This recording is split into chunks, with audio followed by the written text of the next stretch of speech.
The billionaire's betrayal, the price of her love.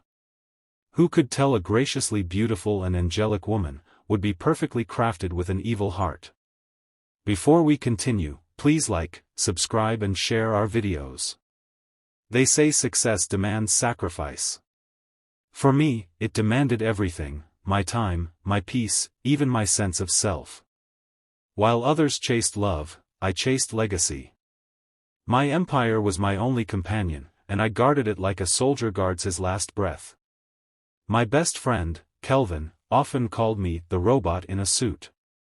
He was the life of every party, I was the silence in every boardroom. He always said, money means nothing if you die alone. I laughed it off, I wasn't lonely, I was focused. But fate has a cruel sense of humor. It started like a movie, one accidental bump, one fallen handbag, one pair of eyes that froze my world in place. That was the day I met her, the woman who'd teach me that even billionaires bleed. She was beauty redefined, not loud, not demanding, just graceful. We bombed each other at the mall. When I bent down to pick her bag, she smiled and said, "You didn't have to." Her voice, it disarmed me. I introduced myself awkwardly, "I'm Adrian," and she smiled. Days later, destiny staged an encore. At the parking lot, I saw her again. She was a beauty to behold, very graceful with a captivating smile that silenced worries. She remembered me. I invited her for lunch, and she said yes. That lunch became the first of many. We talked about art, books, even the smell of rain. She wasn't impressed by my money. That was new. That was dangerous. Love, the one thing I swore never to entertain, sneaked in quietly. Our bond grew faster than I could manage. She was warmth in my cold world. Everyone loved her, my staff, my family, even Kelvin. For the first time, my mansion felt like a home. One evening, as we watched the sunset from my penthouse balcony, she said, "You know, you're not as heartless as people say." I laughed. She didn't know she was melting the ice around my heart. I didn't know I was stepping into a beautifully laid trap. 6 months later, I proposed. I remember the trembling in my hands, me, the man who negotiated billion-dollar deals, shaking over a ring. She cried, said yes, and hugged me so tight I forgot every warning Kelvin ever gave. We had a small private wedding, just as she wanted. She said she didn't care for grand things, how ironic, because she was about to inherit a kingdom. For the first time, I wasn't just Adrian the billionaire, I was Adrian the husband. Our love was the kind that made people believe again. When she got pregnant, I thought I'd won life's greatest lottery. I canceled meetings, read bedtime stories to her belly, kissed her forehead before sleep. When the twins arrived, 2 beautiful boys, I wept. I'd never cried in my adult life, but that day I did. They were my world. She wanted for nothing. I gave her freedom, luxury, love, everything. And maybe that was my first mistake. Because when you give a devil everything, they use it to build your destruction. Life had never been more perfect. My mornings began with the giggles of my sons and the scent of her perfume. I'd watch her play with them and think, this is it, this is happiness. But happiness, I've learned, doesn't last forever. Sometimes, perfection hides decay. I noticed she spent more time on her phone, laughing quietly at texts. I brushed it off, I trusted her completely. She started traveling more, saying she needed some vacation, spa holiday, weekend shopping. I understood. I'd always been busy, she deserved freedom. But something deep inside whispered, "Don't be blind, Adrian." I silenced that voice. I wish I hadn't. 2 years later, disaster struck. One of my sons fell sick. He needed an urgent blood transfusion. I offered mine immediately, but the doctor said, "Sir, you're not a match." Not a match? It felt insignificant at the time. I was only focused on saving my boy. But later that night, I couldn't sleep. That phrase echoed in my mind, not a match. Out of curiosity, I ordered a private DNA test. The result came back, I wasn't their father. I stared at the paper for hours. My heart didn't break, it froze. I told myself it had to be an error, a lab mistake, a mix-up. I sent another sample, then another, using different labs. All three said the same thing. I wasn't their father. Still, I couldn't hate her. Maybe it was a one-time thing, maybe she made a mistake before we got married. Maybe it was her ex, I made excuses for her. I convinced myself love was stronger than betrayal. Those boys, they called me daddy. That word meant everything. I decided to bury the truth and take it to my grave. If love had blinded me before, now it had chained me. Years later, it was the twins' 7th birthday, my home was filled with laughter. Balloons, music, family, friends, everyone came for the twins' birthday. As the crowd gathered for the cake, I realized my wife was missing. I went to look for her in the kitchen, and that's when my world tilted. There she was, locked in a half-embrace with my best friend, Kelvin.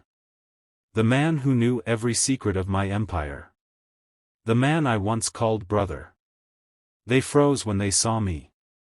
She adjusted her dress. He cleared his throat. I smiled. The boys are waiting, I said. Then I walked away, but something inside me died that evening. Days passed, but the image haunted me, her laughter, his hand on her waist. Maybe it was innocent, or maybe not. I started recalling patterns, his late-night visits, her sudden mood swings, secret calls that ended the moment I entered the room. My instinct screamed, "You've been living a lie." So I did what I do best, I investigated. Quietly. Systematically. I hired private detectives, planted cameras, recorded phone calls, and tracked her devices. And as I watched her secrets unfold, I realized, I hadn't married a woman. I had married a weapon, built to destroy me from within. The first footage I reviewed nearly stopped my heart. There she was, my wife, whispering to Kelvin in our living room while I was away. The camera caught every word. "He's getting suspicious," she said. "Stick to the plan," Kelvin replied. "Come up with something and file for divorce. Half his empire will be yours, and ours." Ours? That word stabbed deeper than any blade. I watched them laugh, drink my wine, in my house. It wasn't just betrayal. It was a performance. And I'd been their audience all along. As I dug deeper, the pieces fell together like a cruel puzzle. Kelvin had introduced her to me indirectly. Our accidental meeting at the mall wasn't fate, it was engineered. He'd studied my habits for years, waiting for my weakness, my loneliness. She played her part flawlessly. The innocent woman. The loyal wife. The mother of my children. I realized my marriage wasn't love, it was a project. A mission. And I was the funding. I started replaying every memory, her laughter, her warmth, every "I love you." How much of it was real?